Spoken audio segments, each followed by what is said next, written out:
नमस्कार, आदाब, सत श्री अकाल। मैं हूँ खुशबू कनौजिया और मेरे इस पहले एपिसोड में आप सभी का बहुत-बहुत स्वागत है। साथियों, आजकल के बाबाओं की बात करें तो बाबा जो हैं वो कई प्रकार के बाबा होते हैं जो इस समय ट्रेंडिंग में चलते रहते हैं। नए-नए बाबा आते रहते हैं, लॉन्च होते रहते हैं और जो है उन्हीं को देख-देख कर जो है श्रद्धालु होते हैं, जो भक्त होते हैं, अंधभक्त होते हैं, वो कहीं न कहीं पागल रहते हैं।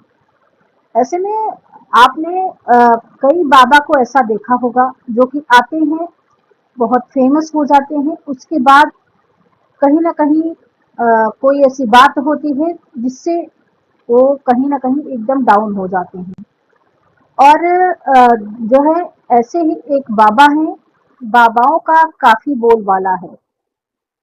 अ, बाबा जो होते हैं वो अपनी उससे जो है भक्तों को अपनी तरफ आकर्षित करते हैं। भक्त उनके जो है दर्शक हो जाते हैं, उनको देखने के लिए लोग दूर-दराज से पहुँचते हैं। जी हाँ, और उसके बाद में होता ये है कि भक्त जब दूर से आते हैं, तो कोई अपनी बाइक से आता है, कोई बस से आता है, कोई कार से आता है, तो कोई ट्रेन से भी आता है। बाबाओं के दर्शन करने के लिए लोग दूर-दूर से आते हैं। और ऐसे में हम आपको एक घटना बताने जा रहे हैं साथियों, जो कि इस समय सोशल मीडिया के प्लेटफॉर्म पे आपको देखने को मिल ही रही होगी। चाहे वो फेसबुक हो, इंस्टाग्राम हो या फिर व्हाट्सएप हो या फिर ट्विटर हो, आपको सोशल मीडिया के हर प्लेटफॉर्म पे वो देखने को मिलेगी। जी हाँ, दिल्ली से 100 किलोमीटर दूरी पर है हाथरस। जी हाँ, वही हाथरस जो काफ़ी मशहूर जगह है। हाथरस के एक गाँव के खेत में सत्संग होता है और एक बाबा का सत्संग होता है, जो कि इस समय आप देख ही रहे हैं, बारिश का मौसम है। बारिश थोड़ी-सी भी होने के बाद में जो उमस होती है और फिर जो धूप थोड़ी-सी होती है, उसके बाद जो गर्मी होती है। इसमें लोगों का मन बहुत व्याकुल हो जाता है, गर्मी इतनी होती है कि कुछ लोग तो सुबह और शाम को ही निकलते हैं, वो दोपहर में निकलना भी नहीं चाहते अगर उन्हें ज़रूरी काम नहीं होता है तो। ऐसे में ये जो सत्संग की जगह थी, यहाँ पर लोग दूर-दूर से श्रद्धालु आते हैं। एक बाबा होते हैं जिनका नाम होता है नारायण शंकर विश्वहरि भोले बाबा। हर मंगलवार को इनके यहाँ सत्संग होता है और जिसमें लाखों की संख्या में श्रद्धालु महिला, पुरुष और बच्चे आते हैं। दरअसल ये बाबा जो हैं, ये पहले बताया जा रहा है कि उत्तर प्रदेश पुलिस में थे। उसके बाद भी इनका प्रमोशन हुआ था। उसके बाद ये बाबा जो हैं, इन्होंने रिज़ाइन दे दिया था। मतलब ये जो हैं, इनको वो लाइन अच्छी नहीं लगी होगी, जो भी बात रही हो। उसके बाद ये बाबा आ जाते हैं, अपना भजन कीर्तन करते हैं, प्रवचन सुनाते हैं। प्रवचन जब ये सुनाते हैं बाबा, तो धीरे-धीरे जो अभी मैंने आपको बताया जो बाबा होते हैं, वो धीरे-धीरे ट्रेंडिंग में आते हैं। ऐसे ही ये बाबा ट्रेंडिंग में आ जाते हैं। लेकिन सोचने की बात ये है कि ये जो बाबा हैं, इनका सोशल मीडिया से कोई कनेक्शन नहीं होता है। जैसे कि अभी आपने देखा कि जो बागेश्वर धाम वाले बाबा हैं, धीरेन्द्र कृष्ण शास्त्री, उनके तो प्लेटफॉर्म है उनका, सोशल मीडिया का प्लेटफॉर्म है जिसपे वो चर्चित रहते हैं, लोग उन्हें पसंद करते हैं, दर्शन करते हैं, आते जाते भी हैं। लेकिन एक ये बाबा हैं जिनका सोशल मीडिया से दूर-दूर तक कोई नाता नहीं है और ये जो बाबा हैं इनका सोशल मीडिया पे तो कोई नाता नहीं है, कोई अकाउंट आपको नहीं मिलेगा। लेकिन जो ज़मीनी हकीकत है, इन बाबा के जो श्रद्धालु हैं, जो दर्शक हैं, जो चाहने वाले हैं, वो ज़मीन से जुड़े हुए हैं। वो कहीं एक दूसरे से पता करके बाबा से मिलने आते थे। ऐसे में एक दिन होता ये है कि मंगलवार का दिन था और लोग सत्संग सुनने के लिए आते हैं। और बताया जा रहा है कि इसमें 80,000 लोगों का परमिशन था। 80,000 श्रद्धालु उस पंडाल में बैठ सकते थे, जिसमें उस समय लगभग 1.25 लाख के आसपास श्रद्धालु आए थे। 1.25 या 1.5 लाख भी कह सकते हैं, आए थे। तो होता यूं है कि सत्संग होता है, हमेशा की तरह सत्संग होता है वहां पर, और सत्संग खत्म हो जाता है। खत्म होने के बाद अब होता ये है कि जो दर्शक थे, श्रद्धालु थे, जो माताएं बहनें थी, बच्चे थे, बुजुर्ग थे, वो लोग अब अपने घर के लिए जाने के लिए निकल पड़ते हैं। तभी आवाज आती है कि अभी आप लोग थोड़ा धैर्य बनाए रखें, अभी थोड़ा आप लोग इंतजार करें, पहले बाबा जी का काफिला निकल जाएगा, उसके बाद आप सभी श्रद्धालु आराम से अपने घर जा सकते हैं।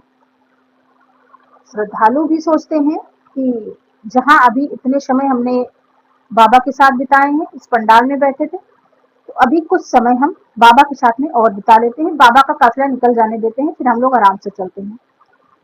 और गर्मी भी बेहद थी, बारिश के बाद उमस, वो तो आप लोग जानते ही होंगे जिसमें कितनी समस्या होती है।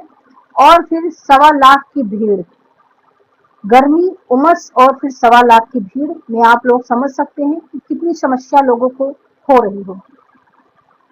फिर लोग चलने लगते हैं, उसी में भगदड़ हो जाती है।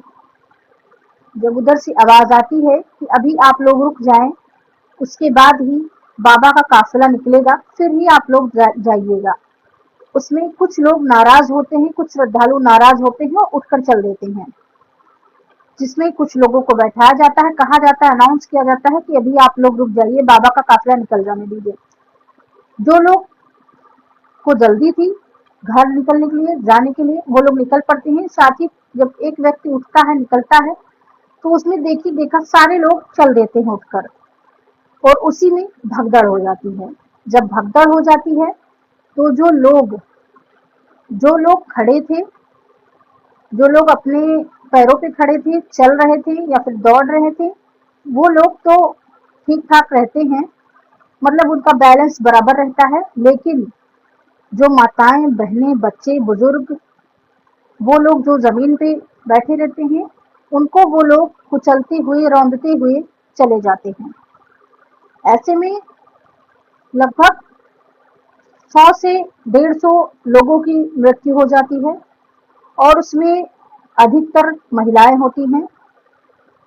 महिलाएं होती हैं क्योंकि महिलाओं को इन सब में ज्यादा इंटरेस्ट होता है, वो बाबा के जो है सत्संग सुनने अधिक आती हैं।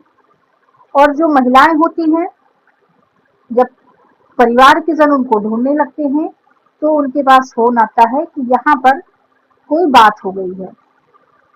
जो बाबा होते हैं, वो बाबा उसी समय वहां से बाइकाट हो जाते हैं, मतलब 9-2-11 हो जाते हैं। बाबा का फिलहाल कोई पता नहीं चल पाया कि बाबा कहाँ हैं अभी। लेकिन जो महिलाएं थी, जो बच्चे थे, जो बुजुर्ग थी, वो लोग अपने घर से आई थी कि बाबा के दर्शन करेंगे, सत्संग में रहेंगे, प्रवचन सुनेंगे। लेकिन यहाँ पर तो कुछ और ही हो जाता है। क्या सोचकर आए थे और क्या हो गया।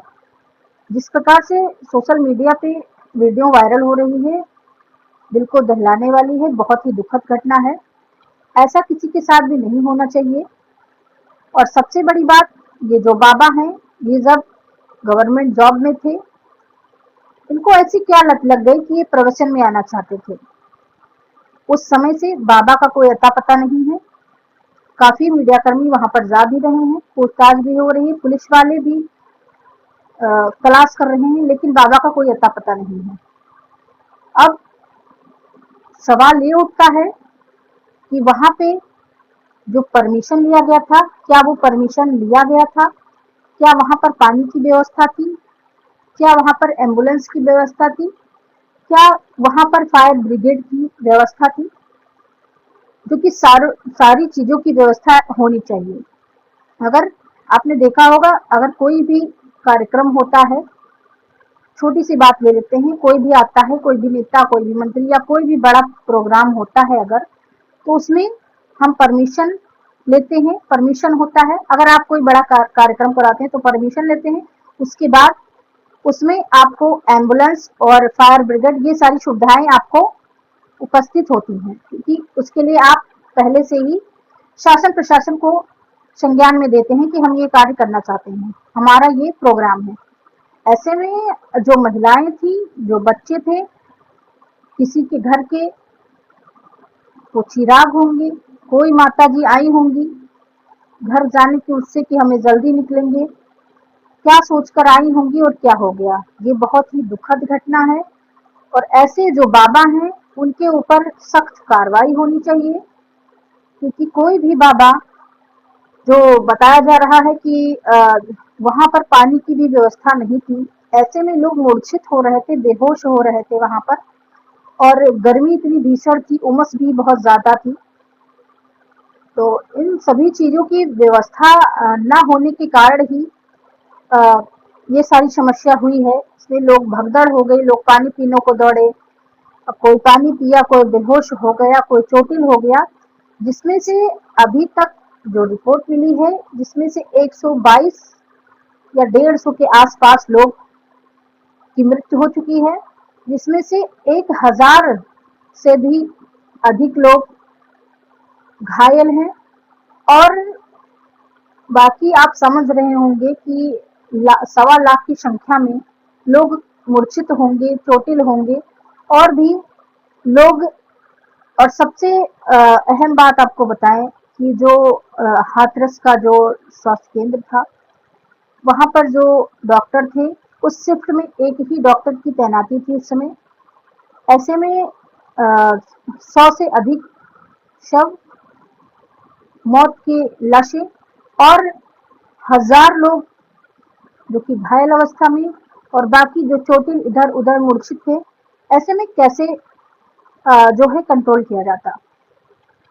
तो मुझे दीजिए इजाजत साथियों, मेरे इस पहले एपिसोड में, मेरा ये पहला एपिसोड आप सबको कैसा लगा कृपया कर कमेंट में ज़रूर बताएं। अगर आपको ये एपिसोड अच्छा लगा तो हम एपिसोड 2 की भी तैयारी करेंगे। आप सभी का बहुत बहुत धन्यवाद साथियों। जय हिंद साथियों।